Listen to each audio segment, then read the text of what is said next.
Hello, everyone. Welcome to a Slam Dunklers podcast. We're back. We're going to try to be a little bit better in terms of getting these things up weekly and, giving you all the content that you want, that you need, that you ask for, that you clamor for. So what you're saying is we're not going to do any more podcasts? Nope, we're done. Bye, everybody.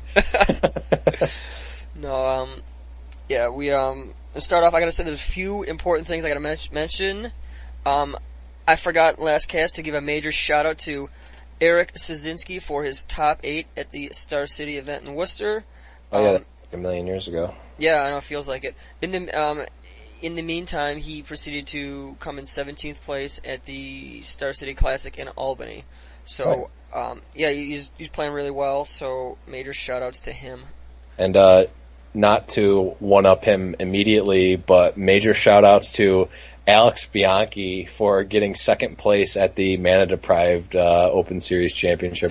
Did that actually happen? Or it actually happened. No, that actually happened. Because it's hard to believe that he didn't win the whole thing. I mean, he's such a good Samaritan. He must have scooped the other guy because the other guy was having a bad day or something. He must have sensed something. He probably felt like he owed Canada for some reason. Despite the fact that Canada owes him the world. But just a great man, Alex Bianchi. Yeah. Shout outs. He will, even though he's won better things than game day, he'll always be the game day champion of my heart. Yeah. It's all you can say is he does it all. And it sucks because I haven't seen him in such a long time because he has had some complications with his car. I won't go into detail, but yeah. Yeah, we'll have to make sure we swing out and see him. Bring him cookies or something, I don't know. Speaking of swinging out and seeing people, we also need to make it out to Chicago for basically any reason and go see Larry. Shout-outs to Larry. Larry, man. Larry just commented on a Facebook post I had, literally 10 seconds ago. And he just liked your status. So Larry knows. Larry is bringing it right now. Larry's here. All things through Larry, man. He knows. He's transcendent, man. He's past the mortal realm. So yes, he's ascended to a higher level of being. Yeah, major shout-outs to Larry, man. Chicago was an amazing trip, and I hope to do it again. Get some cheese pizzas, get some orange sodas. We'll do it up. Yes, I can't wait.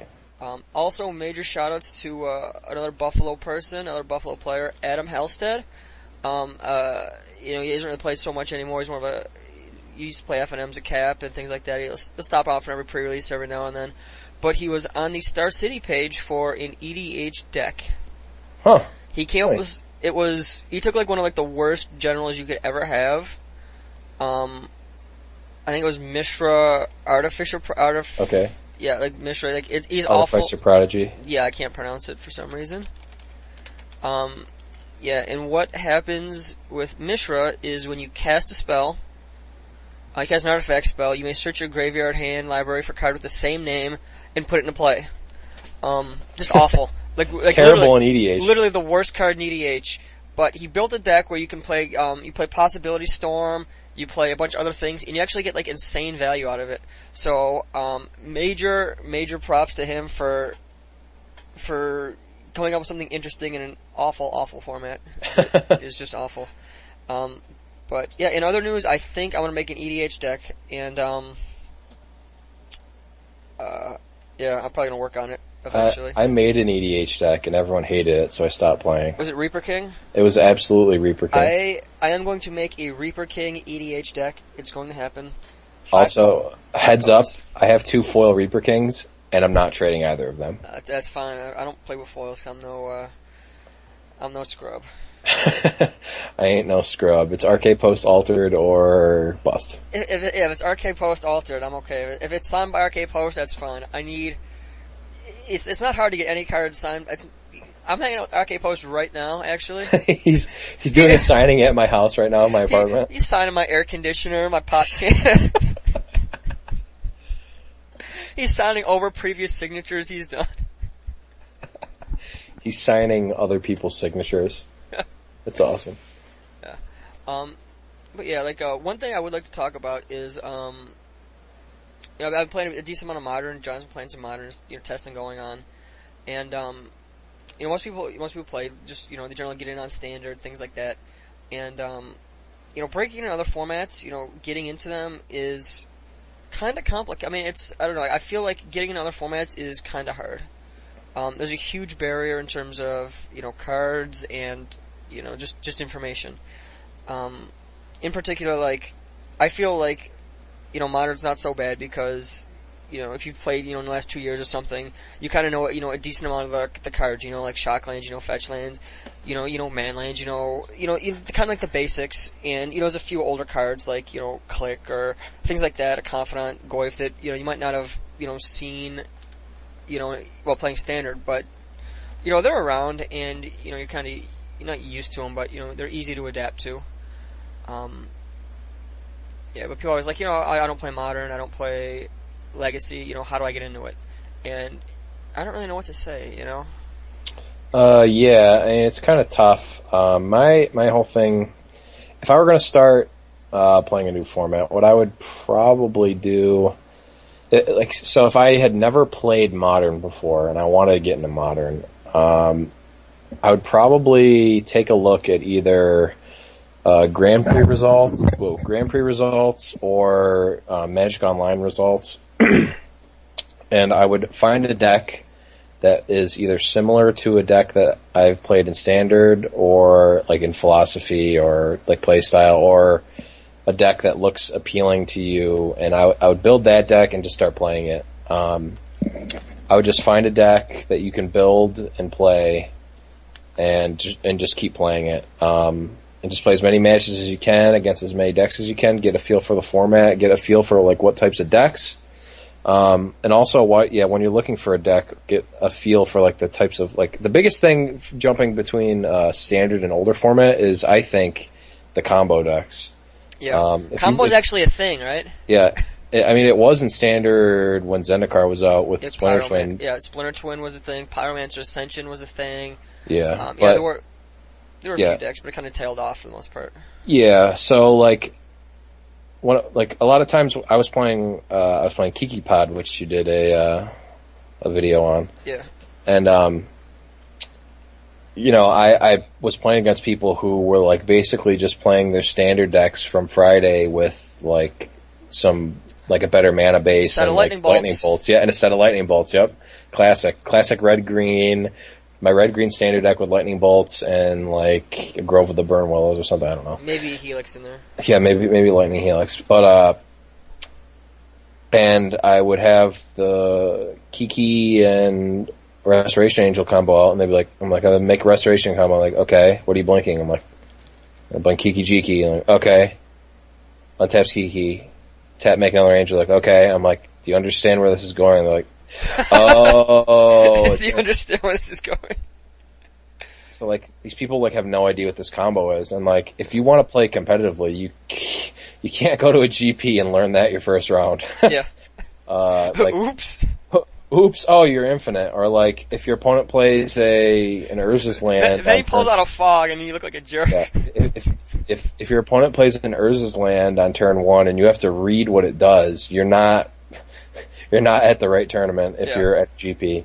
But like honestly, there is a lot of information to go into to Modern, but there's probably, I don't know, like 10, 12 decks maybe that you really need to know about. I mean, like the Aether Vial decks are like, and you don't really need to know too much about them. Like they're just pretty straightforward. But like you want to know the combo decks with the Splinter Twins, the Kiki Pods, the Storms. You want to know like when they're going off, when they're going to be able to go off, what they're actually going to be able to do, what you can do to stop that. Because like those are the types of things that are really going to kill you. But that's just at a basic level. Obviously, if you want to get really good at the format, you need to test and learn like what cards they could have, what cards you need for sideboard. But that's like a lot of work. That's a lot of work for any format, not just getting into a new one. Yeah, I think a big thing is, you're not going to know every deck. You're not going to know every card. You need to figure out like, there's kind of like two kinds of decks. There's fair decks and there's unfair decks. Things that do like insane, crazy things, you need to know what the hell is going on. Like, like you said with like Splinter Twin. If you don't know what's going on with Twin, like, you're not going to know how to, disrupt the combo if you can, or... Already lost. If you don't know what Splinter Twin is and you're playing against it, you've already lost. Yeah. If you're playing like, some kind of like aggro deck, like if you're playing like, say, say playing against junk or playing like a tempo deck that just plays creatures and spells and just does like the kind of normal things, you can kind of understand what's going on. They're beating you down with this, beating you down with a Goyf or things like that. Like it's kind of important to know like how unfair decks, like so even something like a kind of unfair deck like Merfolk, how it works. It's play a dude pump and play a dude pump, play a dude pump, and how the interactions with like flashing in something with Aether Vial works. Right. And it's one of those things that if you can identify and then understand what's going on with these kind of complicated things, then that's a good way to to become really good at the format. Like in general, like going into an event, you have to assume you're just going to get stomped the first like 3 or 4 times just to figure out what's going on, what decks are good, why my deck isn't where it's supposed to be, or yeah. And another thing, like, I know that there's obviously the financial barrier for a lot of people, and that's always an issue for any format. But like, I honestly don't like going to a tournament and playing and doing the whole budget deck. Standard deck, budget deck. It's not worth it. Honestly, like, if you want to play competitively, like the budget deck is not really going to help you. Like, I mean, in general, like, if you're going to a Grand Prix or a PTQ and you're playing, you're not playing, a deck where you have, shocks and fetches and all the cards that you want to play, you probably should just not play it in, play like events during the week or on the weekends and practice and just get more familiar with the format, get better, because until then you're just going to get stomped and it's going to really deter you from wanting to play oftentimes. Oh yeah, absolutely. If you don't like, my whole thing with a Grand Prix or PTQ, pretty much anything higher than FNM, like even like a GPT, like I probably wouldn't even a GPT. If you don't have every single card that you want for the deck, don't play in the tournament. Yeah. If it's anything lower than a GPT, don't even. There's very few exceptions, and it's usually Legacy, and it's usually like a Tabernacle or something. Yeah, it's possible, but like a lot of like most of the Legacy tournaments you're going to be playing aren't high stakes like that anyway. They're just going to be casual. Like you can play your FNM with whatever, it doesn't matter. You're not going to FNM to test really, unless you want to like test like how a deck works. You're going to FNM to have fun. Like like if you're going to FNM to make money or like really test out your deck, like serious testing, you're going to FNM for the wrong reason. Yeah, like I mean, just on average, like on any given FNM, you maybe play 1 or 2 competitive decks, top tier decks that are part of a meta game, in bigger tournaments. Yeah, you might play against competitive decks, but it doesn't like you're not going to play. You might not play against people who know how to play the decks. True. I mean, that's also true. But like, I mean, you got to expect to see like a couple homebrews. And if you really go and play an FNM is not going to be the kind of testing that you're really going to benefit from. Absolutely not. Especially like even like there are a lot of people that I see at like Dark Forest usually, and like pretty much anywhere. Shout out to Dark Forest Games always. Pretty much any store is going to have the. Shoutouts to Neil. I gotta give Neil some. Dude, I'm helping Neil. I'm helping Neil do grunt work at his squat house tomorrow. It's going to be awesome. That sounds awful. No, but there's always the players that they might be maybe not newer to the game, but newer to competitive Magic, yeah. And they just net deck, which there's a negative connotation in net decking, but I have absolutely no problem with net decking and tweaking. But what they'll do is they'll just take the net deck that won the GP and they'll sleeve it up and they'll just play it for the first time at FNM. And like, if you took that's what I did with the Maze's End deck. Yeah, well, I mean, that deck's unbeatable. Yeah. That deck's unbeatable. If they don't play Burning Earth, they can't win. But, even if they do, I think you can get through it. That's actually untrue. I'm gonna imagine it though. But they'll take the deck and they'll play for the first time at FNM and they'll just have no idea what's going on. Like if you took Junk Aristocrats and had never played it before, and like if you're playing against someone who is playing against like card for card like a GP winning Junk Aristocrats deck, that matchup or that game that you play against them is going to be of no use at all, because like something like if you cast a removal spell on their on their Cartel Aristocrat, and they like don't sack their guy at the right time, or they like sack it and then in response you kill it. It's like, and you think, oh well, this removal spell is really good against Junk Aristocrats. Well, actually, if your opponent was playing optimally at all, that card would be terrible. I see this all the time. People are like, oh man, this Doomblade is so good against their deck. I'm like, yeah, that's because the person you're playing against was a moron. Like, that card's terrible. Yeah. Not Doomblade specifically, but like that. Like no, Doomblade's awesome. Doomblade is awesome.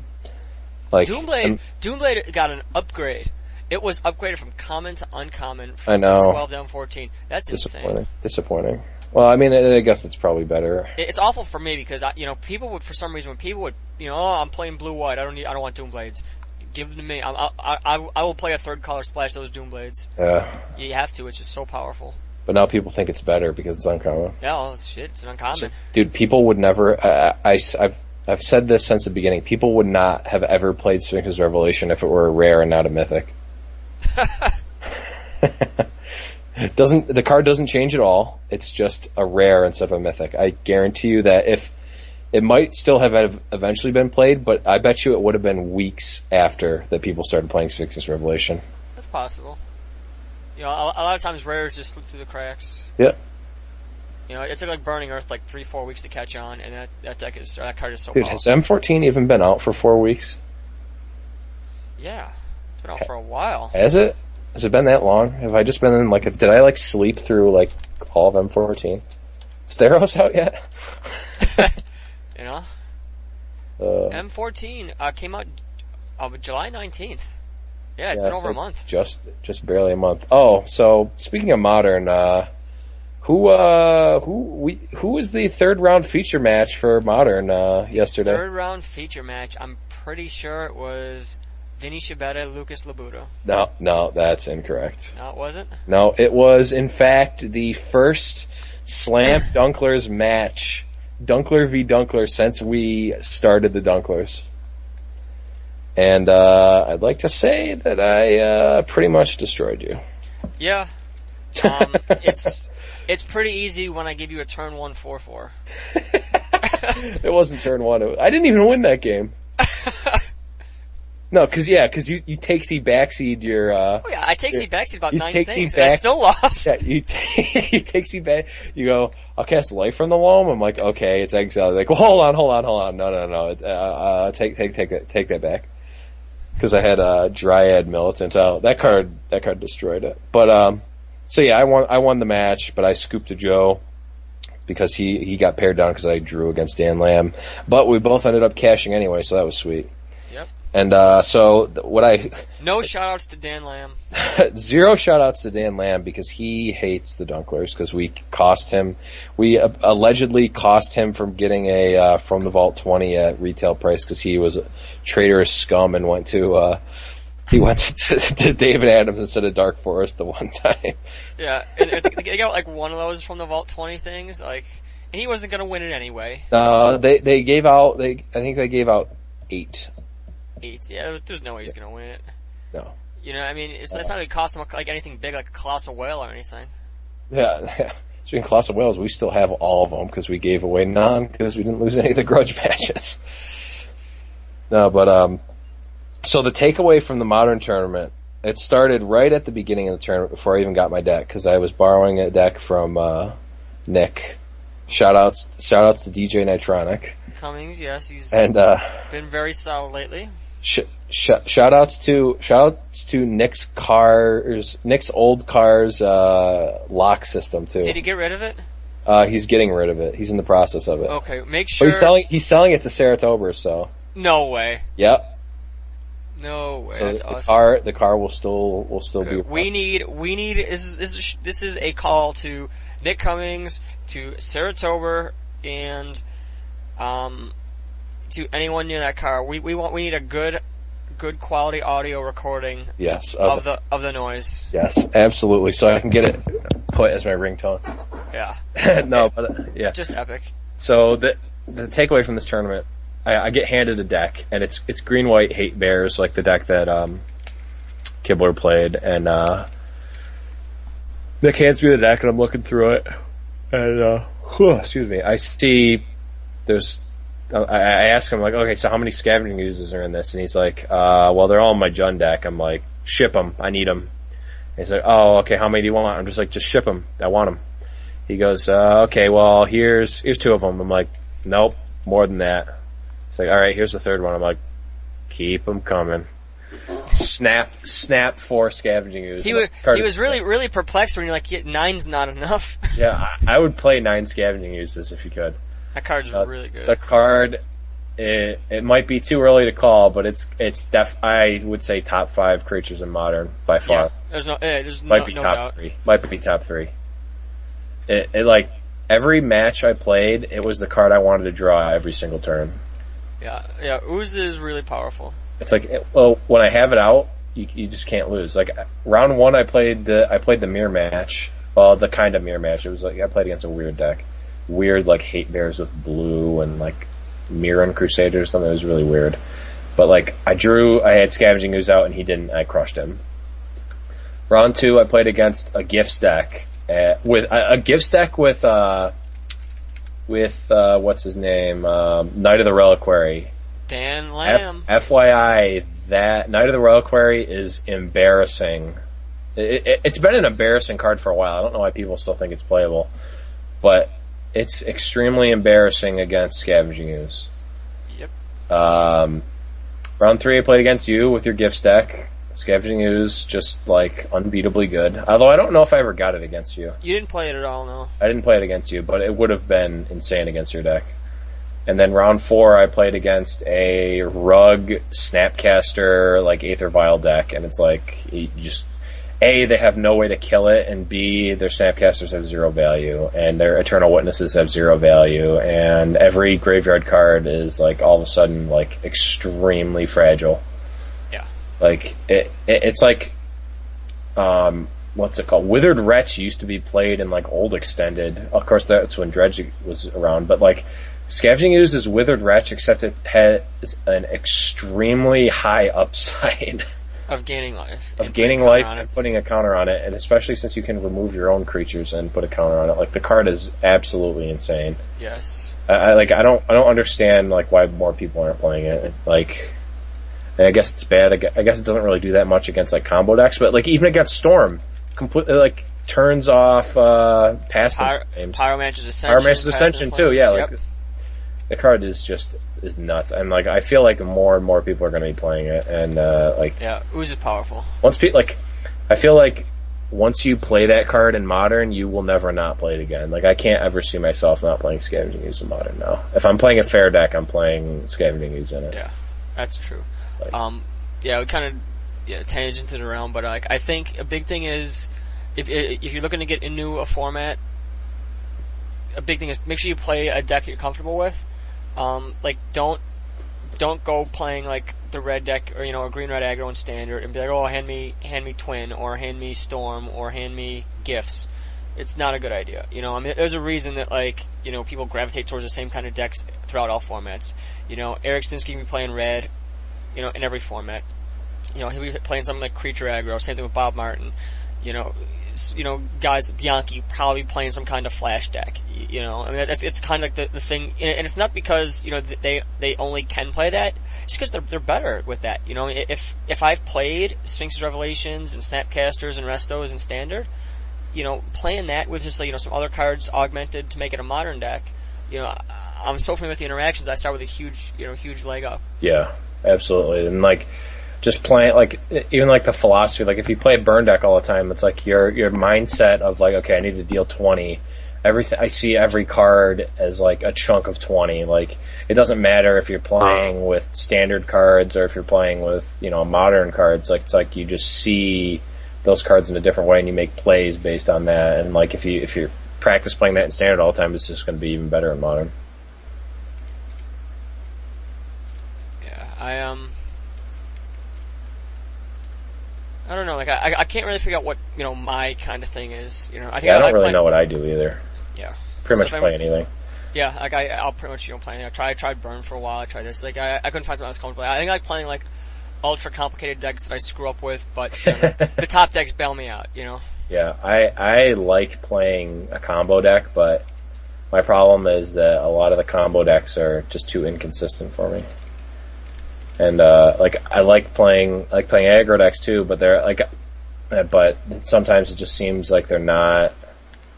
It's not strong enough. The variance for like certain aggro decks, like something like mono red burn, is pretty much a combo deck, except all your cards key together to deal 20 points of damage to them. It's like not like an aggro deck, like where you can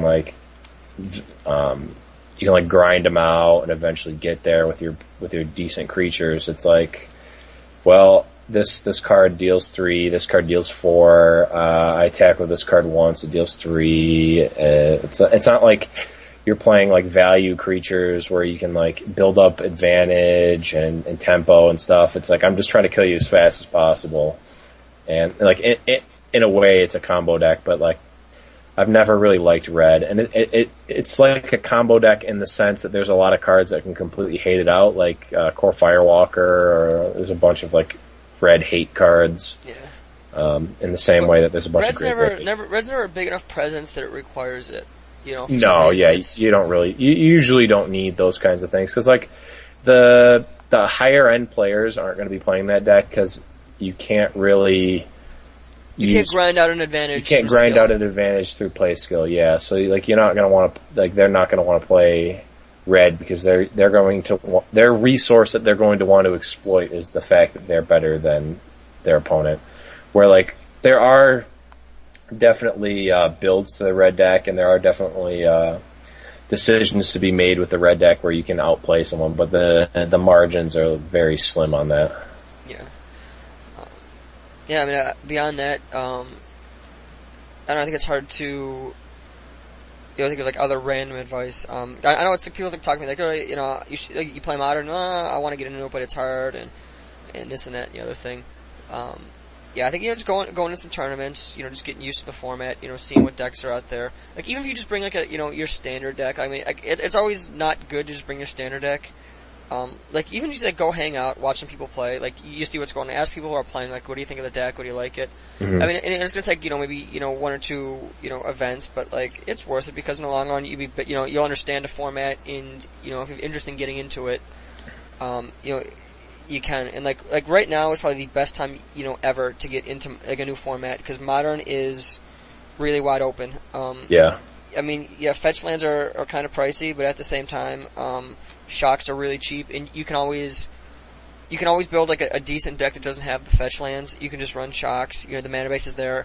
Modern Masters has put out a lot of cards, so the prices have dropped on them, so you can really get into Modern. Yeah, the mana base for Modern is really good. I mean, even if you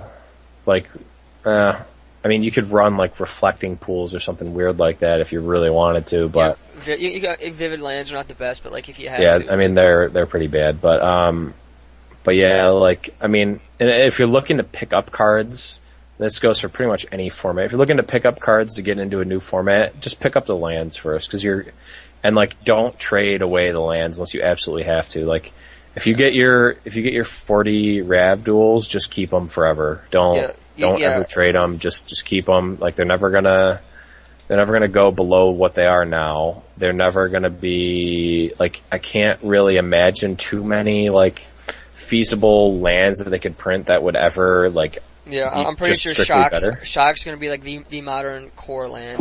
I mean, so they're always going to be used. Just pick up your 40 now if you can. Do that, and just never get rid of them. A big thing too, like with Shocklands is, if you pick up your Shocklands, you're not a huge fan of Modern, you don't play whatever.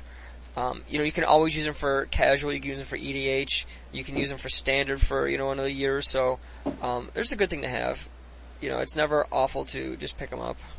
Yeah, and then if you have the chance, pick up the fetch lands, but those the ship on that kind of sailed for the fetch lands. I think it's going to be 2 years before they're going to see a reprint. I'm positive going to get a reprint in a couple of years. Like, it's going to be awful to wait a couple of years if you're trying to get into a format, but like, honestly, if you pick, if you want to play a deck, like pick up the rest of the cards that you need, and then like if you go to a big tournament, try to get a hold of someone. Hey, can I borrow the fetches or whatever?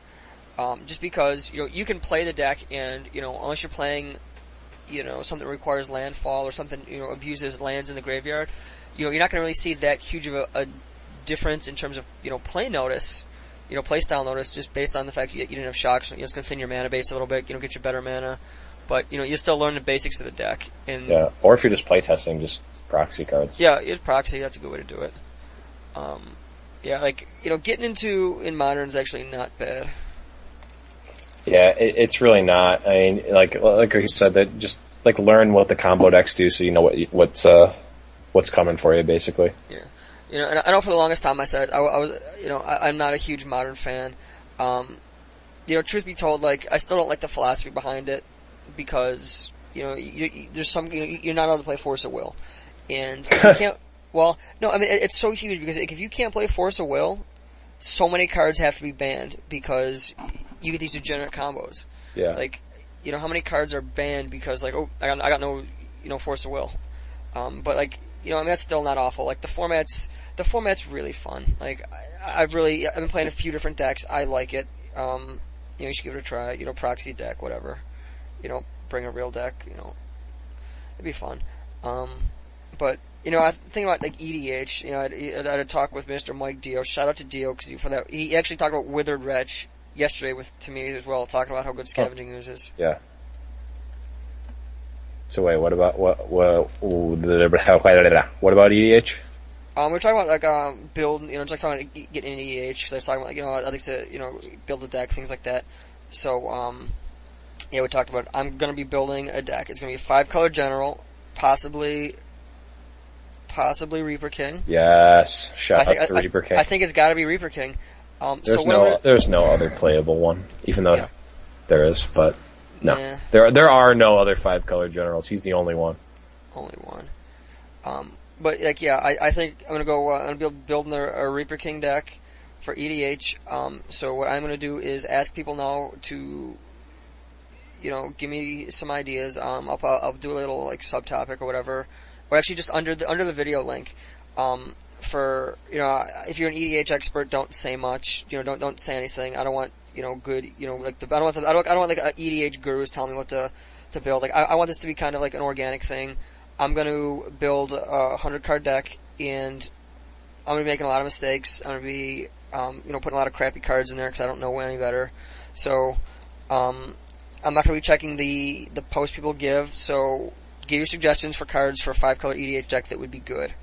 I know I'm going to clearly miss a bunch of them, so do that, and I'll post a list in like a couple of days, and we'll organically build this EDH deck, and hopefully it'll be a way to get people, show people it's not really hard to get into the format, because like I think it might be a little more tricky, but it's not bad. Like you just play as many like 7 and 8 drops as you want. It's awesome.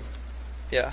The biggest barrier for me is like learning what your play group likes and doesn't like. Yeah. They're definitely different.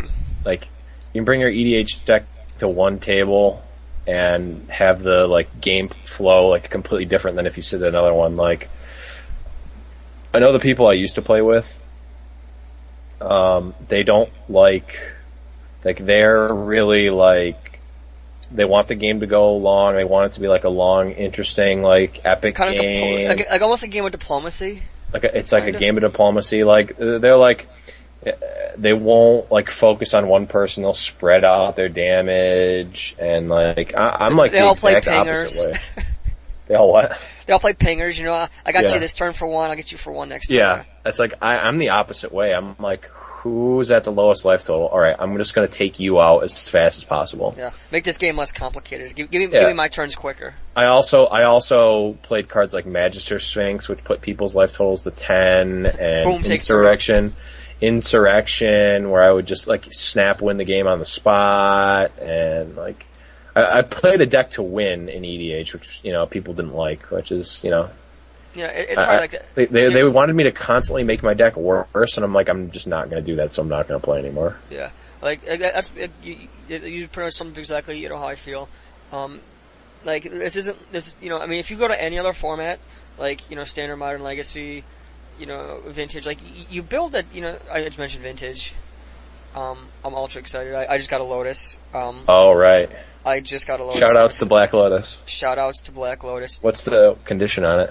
It's not the greatest. But on the scale from pristine, like just opened a pack, to $5 Force, where is it?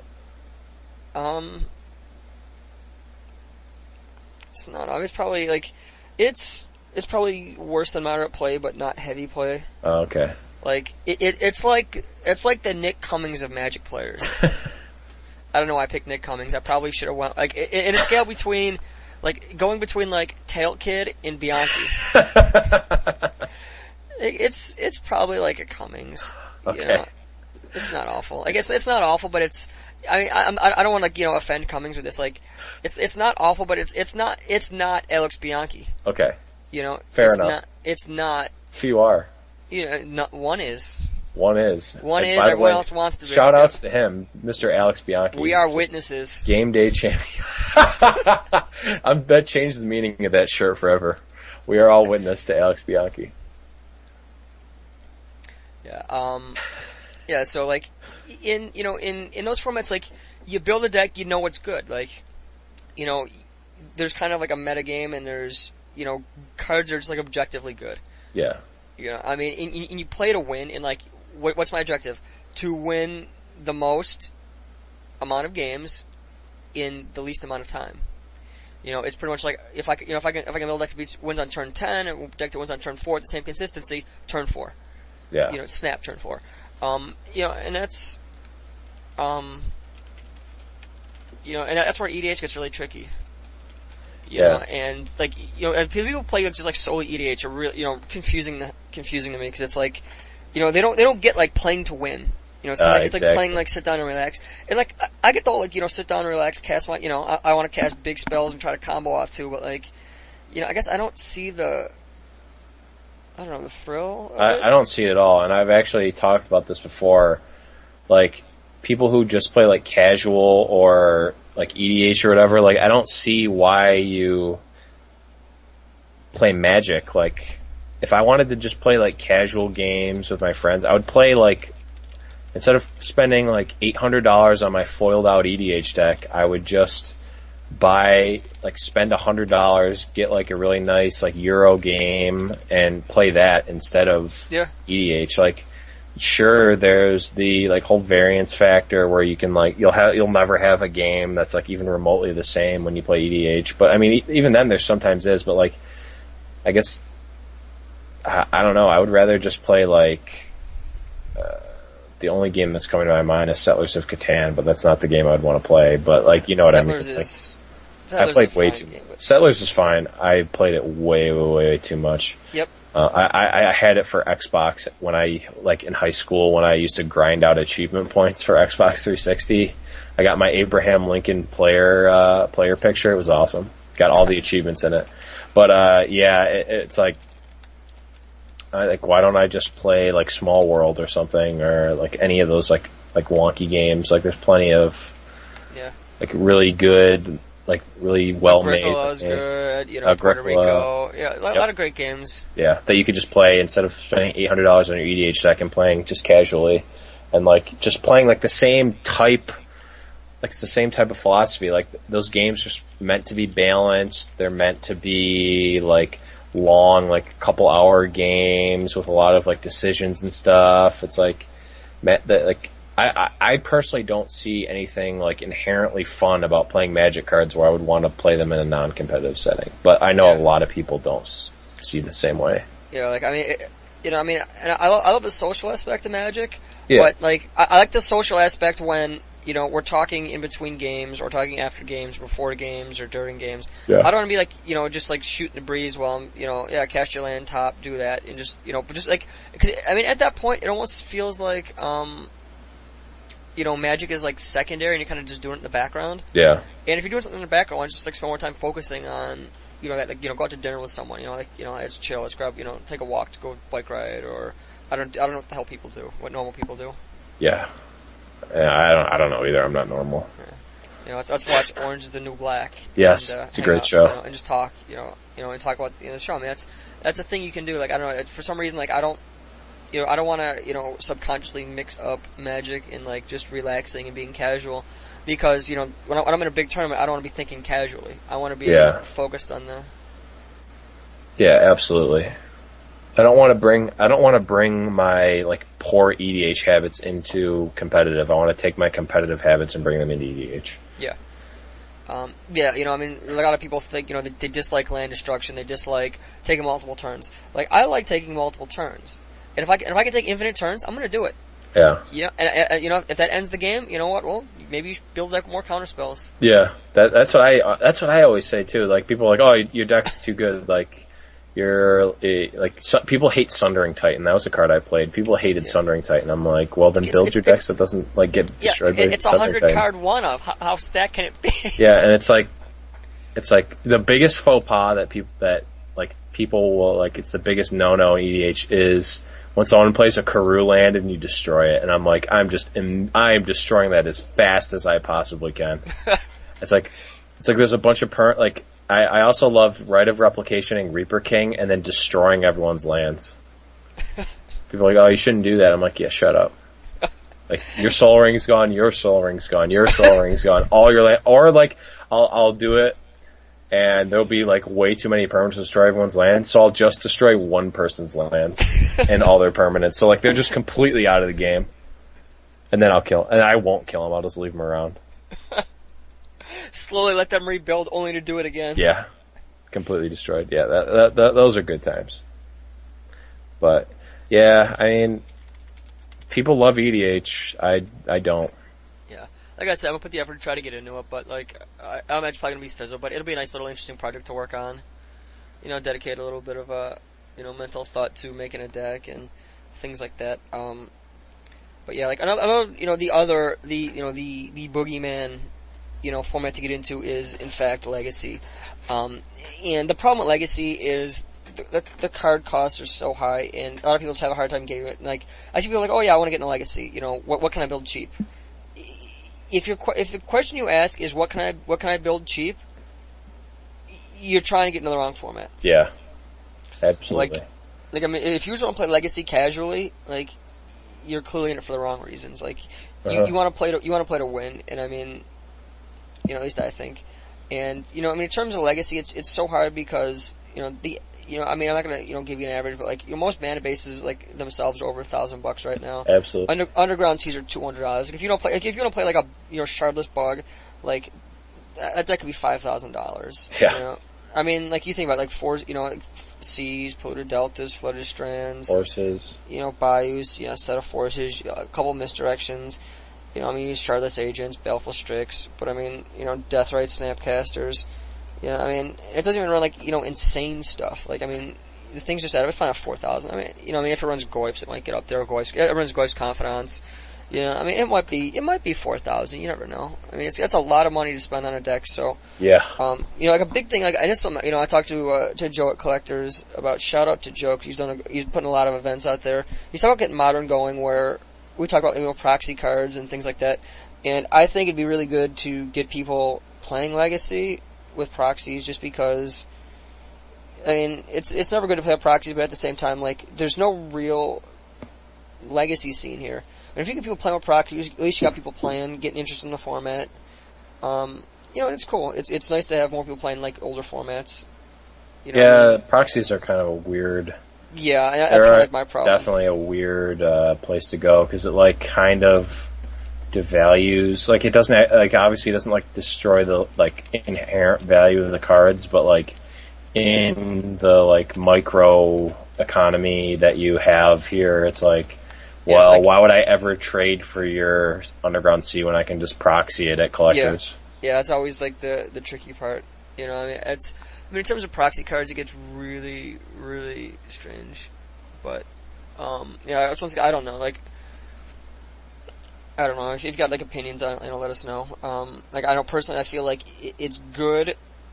It's good for people to get into the format if you allow proxying and then just gradually diminish it. Like, hey, if you played 10 tournaments here, you can use, 20 proxies. If you play, 30 tournaments, you can use, 15 or something like that. Maybe dwindle down to the dependents might be helpful. I don't know. It's so tricky. It's really weird to do, though. Yeah. I don't know. I can really figure that out. Yeah, that's not, that's for the store to decide, Yeah. I mean, it's really weird. Yeah. So, something happened this week. It kind of was all over Facebook for about 10 minutes.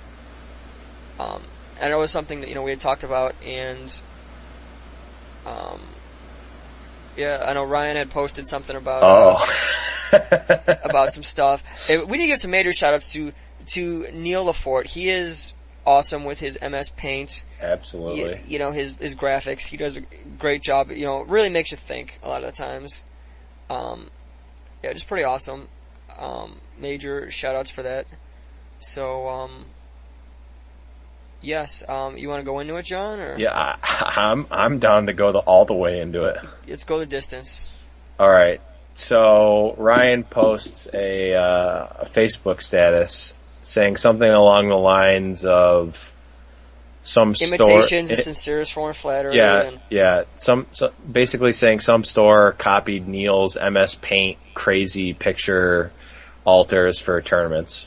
And I'm it's so Dark Forest. That's 100% Dark Forest original, and it's like their thing that they do for all their Neil makes a graphic every multiple a week for the Friday and Wednesday tournaments. It's kind of like us with the Dunkler pictures. Yeah, the Sean Kemp cards, man. If I saw another podcast doing Sean Kemp cards, I would go to their house and break their kneecaps. For sure. Absolutely. Wouldn't think twice about it. I would probably just punch someone random on the street just because. Just in case. It have to happen, Might have been that.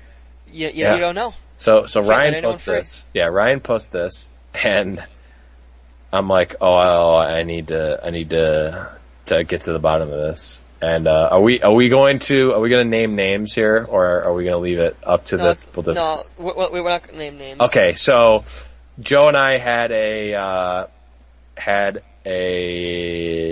we kind of figured. For reference, just general the Dunkler disclaimer is that in terms of things that are possibly negative or not the greatest or whatever, we are going to make sure we try our very, very best to make sure that people don't feel humiliated or embarrassed or are called out for things, because we don't want to make people feel awkward or give people the impression that we're out to get them or things like that. So we don't, personally, we don't want to, do that or make things awkward for people, whatever. Yeah, I also don't want people to stop saying stupid things around me and doing stupid things around me because they're hilarious. I mean, I haven't stopped. Yeah, exactly. So I don't want to call people out specifically because then they might stop doing stupid stuff. Yep.